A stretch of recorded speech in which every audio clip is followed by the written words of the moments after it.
Eu vou mostrar o pulso. Aqui.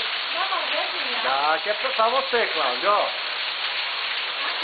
Pra você, porque você não tá aqui na hora da chuva, aí tem que mostrar, Cláudio. Eu não vou publicar isso na internet de jeito nenhum, porque eu sei que vai me aceitar. Ó, a bolinha é tudo molhadinho. Ó, Cláudio, pra você, Cláudio. Eu vou mandar.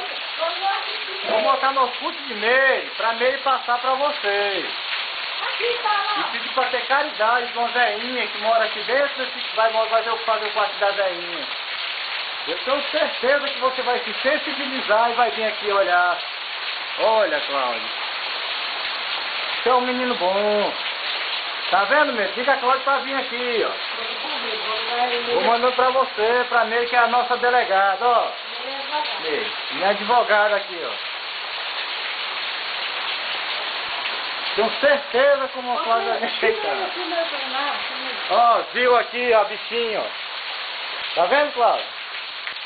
Tenho certeza que o Cláudio vai vir aqui, não faz nem medo. Quando ele ver isso aqui, ele vai se sensibilizar, vai vir aqui ajeitar com a cara mais linda do mundo. Aí, Cláudio, ó, pra você. Mas você vai vir ajeitar. Agora vamos ver a chuva, né? Coisa linda no inverno. Valeu, Cláudio, te aguardo aqui.